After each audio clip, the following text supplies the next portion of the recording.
Hello everyone, my name is Osarame Chiamaka Wilekwe, and this video is a reflection on my leadership development plan for Leadership as a Service Leadership 4.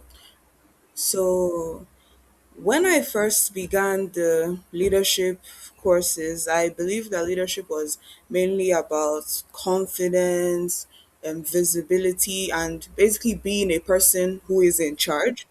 But I guess over the courses like leadership one all through to like leadership four, I began to like understand leadership differently. So I see leadership as less of a performance and more of like a service, responsibility, and a contribution to other people, even when it happens quietly, like in the case of quiet leaders. So this reflection is going to connect my personal growth through my SWOT analysis, my long-term leadership vision, and an action plan for how I intend to continue developing as a leader. So at the beginning of the semester, I kind of viewed leadership largely through personality traits. So one of my own main strengths would have been my stubbornness at the beginning. So while I believe that this made me to be a very persistent and determined person, it also kind of made me inflexible at times. So I do believe that being a strong-minded person is not necessarily a bad thing, but it was also like pushing through without being supportive, basically. So just forcing my own opinions onto others rather than being more flexible with it. Then one of my biggest weaknesses then was that I was a huge procrastinator. So even though I was studying and I was understanding that I have this assignment, all these things to do, sometimes I used to delay tasks in the past until like the very last minutes. That's when I was like submitting all my work and everything. And leadership, what I focused on was what it means to be a good leader. I'm also emphasizing responsibility, discipline, and the personal character. So I guess, however, at that stage, then I still kind of saw leadership as a like an individual effort. So in leadership too, when we started doing things like talking about the society and followership and everything, it helped me to realize that leadership is not something that exists alone. You don't lead in isolation. So being a follower is just as important as being a leader. And there is actually no shame in that. There's no shame in supporting others rather than leading from the front. And then leadership three, it further helped to challenge me in my thinking by when because we're now talking about things like capitalism, socialism, and communism, and basically things maybe places that use like two of them or all three or something like that. So this helped me to understand that leadership success is kind of contextual. So different societies will value different types of outcomes, and there is not a single correct to lead a society. So this kind of reduced the pressure that I used to place on myself when it came to who fits into the role of being a leader. So by the end of the semester, my strengths became more balanced, and I learned to control my stubbornness rather than let it just control me. So I became more consistent in completing tasks, and I became more comfortable in asking people for help. And I also learned to manage threats such as comparison and family expectations with greater self awareness. It's a concept that really like one of the concepts that I remember very well would be Ubuntu. That's the idea that I am because we are. So Ubuntu helps me to understand that leadership as something deep, understand leadership as something that's pretty relational. So it's reinforced that leadership is not about standing above people, but about standing with them.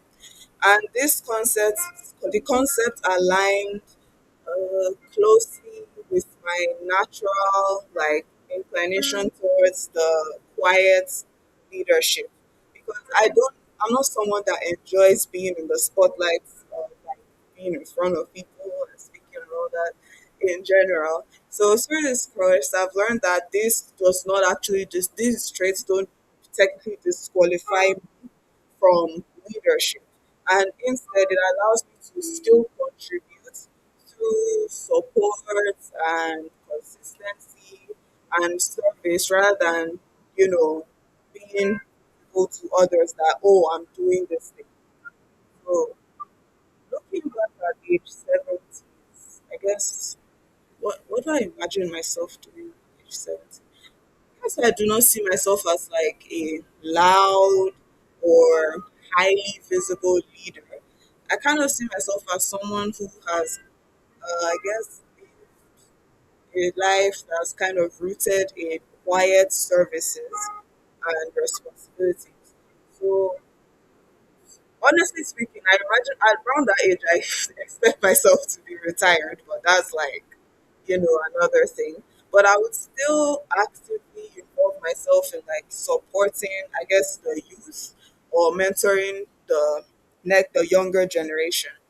So my greatest impact would not actually come from having things like formal titles, boards, or anything like that, but from being like I guess a steady presence in the lives of the youth.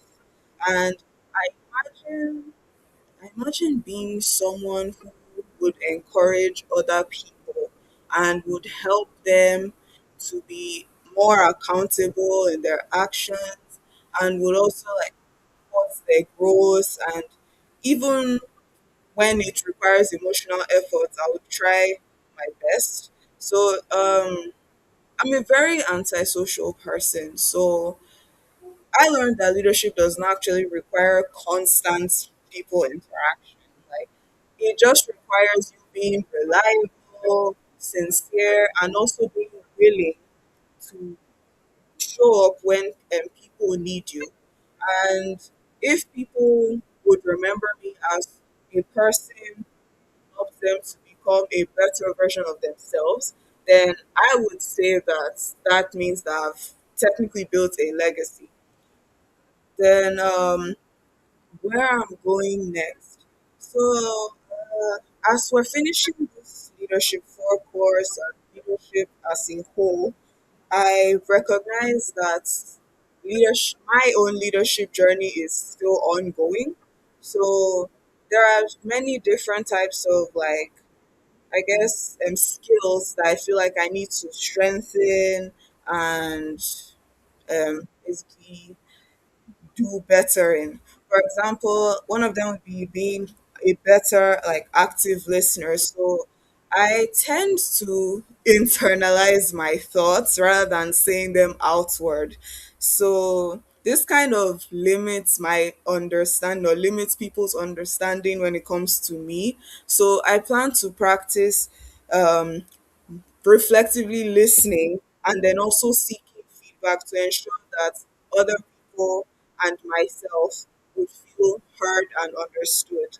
And then I want to also be able to control, I guess, or resolve things like conflicts and fights and all that.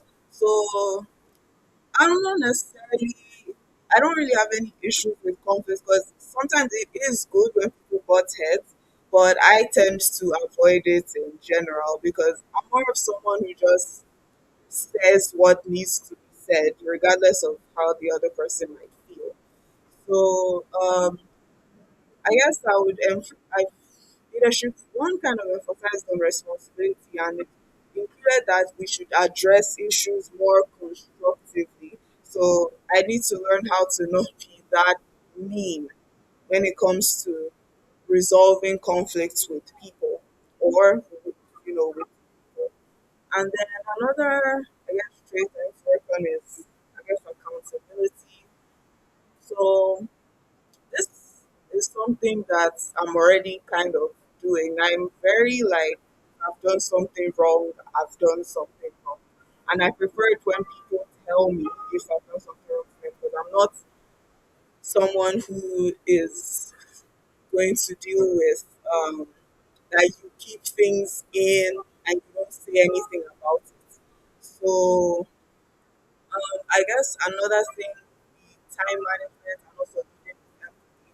So I'm already very good at my time management and I want to be very consistent when it comes to it. And then leading with empathy. Um, on an honest note, I'm not a very empathetic person, but I try very hard to understand people's perspectives and to be there for people who, since empathy come very naturally to me. So, in conclusion, leadership development plan reflects my shift from viewing leadership as just being like, oh, on the nose and oh, everyone must know I'm doing this thing, and more of understanding as it is a responsibility, it is a service, and it also involves community.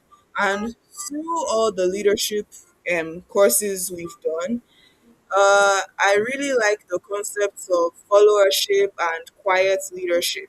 And I've learned that leadership does not need to be like loud to be effective. So I aspire to lead quietly, consistently, and meaningfully, and also contribute to the growth of other people. And I would also honor the idea that leadership is ultimately something that is shared amongst everyone. So thank you very much for listening to me.